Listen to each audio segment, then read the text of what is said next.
Bab 143, Wanita Istimewa. Belum ada kata yang sanggup terucap dari bibir Riana.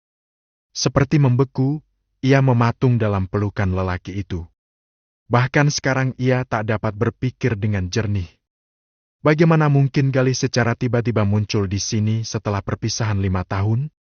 Hanya itu yang ada di benak Riana saat ini. Dan ketika pelukan itu terurai, bersamaan dengan air mata Riana yang mengalir deras. "Maaf, Pak. Boleh saya tahu kenapa istri saya ditahan di sini?" tanya Galih. Semakin gemetar saja Anggi mendengar kalimat Galih. Niatnya memenjarakan Riana adalah untuk menghalangi agar ia tidak bertemu lagi dengan Galih. Namun, yang terjadi justru sebaliknya. Bu Riana tertangkap basah mengambil gelang berlian milik Bu Anggi. "Pak, ini ada barang bukti berupa gelang yang ditemukan di dalam tas Bu Riana dan juga ada rekaman CCTV. Jawab sang polisi. Galih melirik Riana yang masih menunduk. Wajahnya pucat dan tubuhnya gemetar. Ada keputusasaan yang terlihat jelas dalam matanya. "Kamu duduk dulu."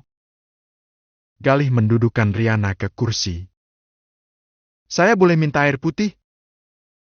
tanyanya kepada petugas kepolisian. Salah satu petugas segera mengambil sebotol air mineral dan menyerahkan pada Galih. Lelaki itu membuka segel tutup botol dan menyerahkan pada Riana. "Minum dulu," ucapnya pelan. Riana meraih botol air mineral kecil pemberian Galih. Bahkan tangan Riana terlihat gemetar. "Tenang dulu. Aku akan mengeluarkan kamu dari sini. Jangan takut." Ia mengusap punggung istrinya itu. Detik kemudian Galih menyorot tajam terhadap Anggi. Layaknya seekor elang yang siap menerkam mangsa. Padahal dia sudah melihat foto Riana di apartemen, tapi dia bilang tidak kenal. Apa sebenarnya maksud wanita ini? Ucap Galih dalam hati.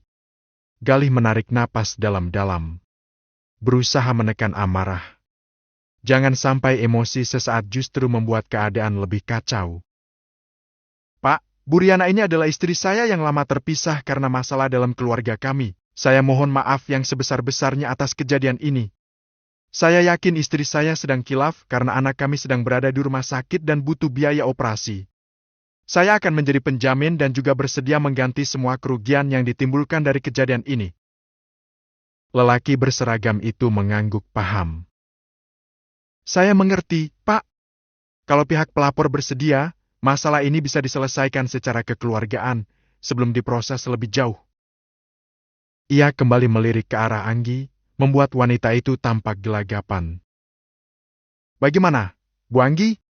Apa laporannya mau diteruskan atau diselesaikan secara kekeluargaan?" Selama beberapa saat Anggi terdiam. Posisinya sekarang seperti terjepit. Di satu sisi ingin Riana mendekam di balik jeruji besi, tetapi tatapan Galih sudah membuatnya kehilangan nyali. Mencari masalah dengan Riana bisa membuat karirnya hancur. Terlebih, Galih sekarang menduduki posisi CEO untuk salah satu cabang perusahaan keluarga Darmawan. "Kalau Bu Anggi tidak bersedia menyelesaikan secara kekeluargaan, saya bisa menghubungi pengacara saya sekarang juga." Meskipun nada Galih terdengar santai, namun terkesan membawa ancaman bagi Anggi. Mendadak seluruh ruangan itu terasa mencekam baginya. "Kalau begitu saya akan mencabut laporan saya, Pak." Ucap wanita itu sedikit gemetar. "Saya minta maaf, Pak Galih. Saya benar-benar tidak tahu kalau istri Bapak dengan pembantu saya adalah orang yang sama." Galih tak menyahut. Ia memilih menyembunyikan amarah dengan diam. Sementara Riana menghela napas lega. Setidaknya ia bisa menemani putri kecilnya di rumah sakit. Setelah mengurus beberapa berkas dan surat perjanjian, Galih membawa Riana keluar dari kantor polisi. "Ayo cepat, kita harus ke rumah sakit sekarang. Pihak rumah sakit butuh persetujuan kamu untuk tindakan selanjutnya."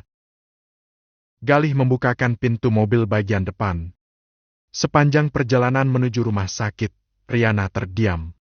Ada banyak tanda tanya tentang dari mana Galih tahu perihal Vio yang sekarang dirawat di rumah sakit. Suasana menjadi lebih tenang setelah Vio mendapat penanganan dari tim dokter. Balita kecil itu baru sama memasuki ruangan operasi bersama tim dokternya. Galih menghembuskan napas panjang sambil menatap ke dalam ruangan berpintu kaca.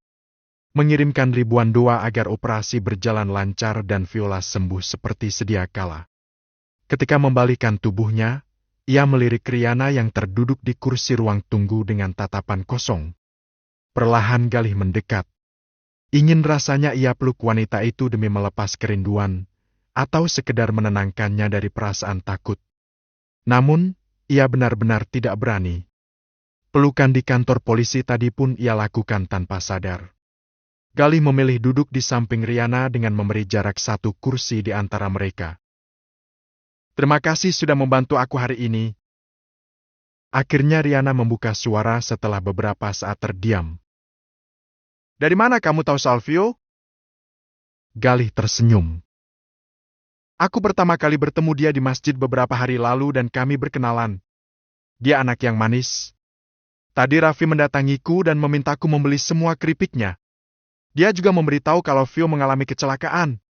Ibunya Raffi juga memberitahu kalau kamu ditangkap polisi.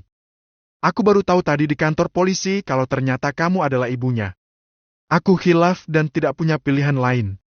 Aku takut Vio tidak bisa bertahan. Riana berucap lirih. Vio pasti kuat.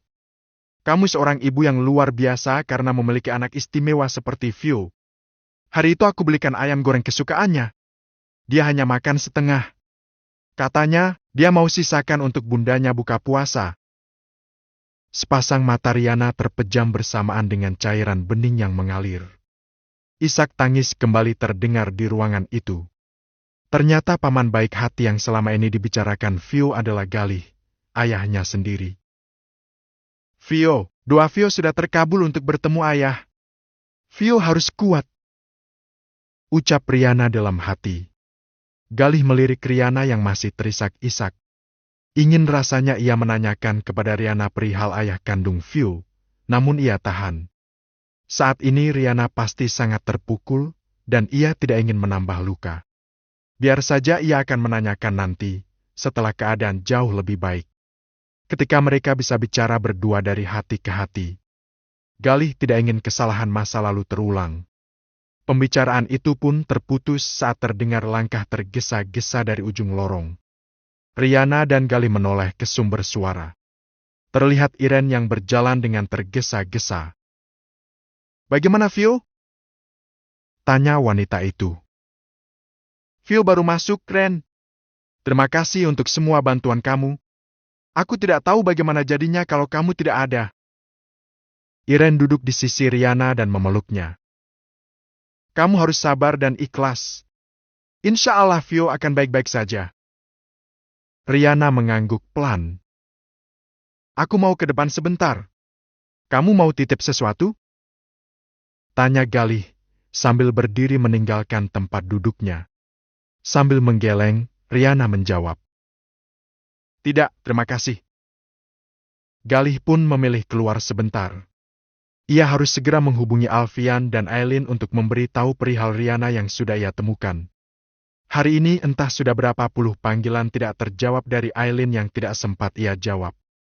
Sementara Riana kembali bersandar di kursi dengan tatapan nanar. Merasa tidak sanggup menjalani ujian kali ini. Hatinya hancur lebur. Ia bahkan merasa hidupnya terlalu kelam dan menyedihkan. Kenapa harus Vio, Ren? Kenapa bukan aku saja? Akan lebih baik kalau aku yang ada di dalam sana, bukan Vio. Aku mengerti kamu merasa sakit. Ibu manapun tidak akan sanggup berada dalam posisi seperti kamu. Tapi percayalah, setiap kejadian pasti ada hikmahnya. Anak hanyalah titipan dan Allah memiliki kuasa untuk mengambilnya kapan saja. Kamu hanya cukup menjalani dan menjaganya sebaik yang kamu bisa. Tapi kenapa di antara miliaran manusia harus aku yang mengalami semua ini? Aku hanyalah seorang wanita malang yang tidak punya apa-apa. Satu-satunya hal berharga yang kumiliki hanya Vio. Apa karena dosa-dosaku di masa lalu sampai Vio juga harus kena imbasnya? Istighfar, Riana. Ucap wanita itu. Ingat, Allah tidak akan menguji hambanya di luar batas kemampuannya. Allah memilih kamu karena kamu mampu, karena Allah ingin menaikkan derajat kamu. Kalau kamu tetap istiqamah dan husnuzon kepada Allah, maka kamu akan lulus ujian itu. Dan janji Allah tidak pernah ingkar. Kamu akan ditempatkan di antara wanita-wanita istimewa. Kamu ingat, kamu sendiri yang berkata kepadaku, apabila seorang wanita menjaga ibadahnya, berpuasa, menjaga kehormatan, dan selalu taat, maka pintu surga akan terbuka lebar dan dia bisa memilih masuk ke surga dari pintu manapun yang dia inginkan. Tangis Riana pecah, ia bersandar dalam pelukan wanita itu. Beberapa jam berlalu. Operasi berjalan dengan baik. Vio sudah dipindahkan ke ruang perawatan. Riana berjalan seorang diri di lorong rumah sakit menuju ruangan putrinya. Langkahnya berhenti sejenak saat melihat Galih masih berdiri di depan ruangan itu dengan bersandar pada dinding. "Mas Galih tidak pulang? Ini sudah malam," tanya Riana ketika telah berada tepat di hadapan lelaki itu. Galih menggeleng pelan. "Aku mau menunggu di sini. Boleh, kan?" tanyanya. Riana hanya mengangguk. "Kalau begitu aku mau masuk dulu." Riana lantas memasuki ruangan putrinya dengan membawa tas kecil yang kemudian ia letakkan di samping meja. Ia mendekat ke arah tempat tidur dan memandangi wajah putrinya yang masih terlelap. "Vio harus bertahan untuk Bunda. Vio harus kuat," bisiknya kembut. "Maafin Bunda yang kurang bisa menjaga kamu dengan baik sampai harus terjadi seperti ini. Bunda sayang sama Vio. Vio harus kuat, ada ayah di sini yang menunggu Vio bangun." Riana mengecup kening. Lalu masuk ke kamar mandi dan mengambil air wudhu, berharap hatinya akan sedikit lebih tenang. Sajadah ia bentangkan di ruang kosong tepat di sisi tempat tidur. Kemudian membalut tubuhnya dengan mukena. Ia berdiri menghadap kiblat. Baru saja Riana akan memulai salatnya, Galih tiba-tiba datang dan membentangkan sajadah di lantai, tepat di hadapan Riana. Besambung.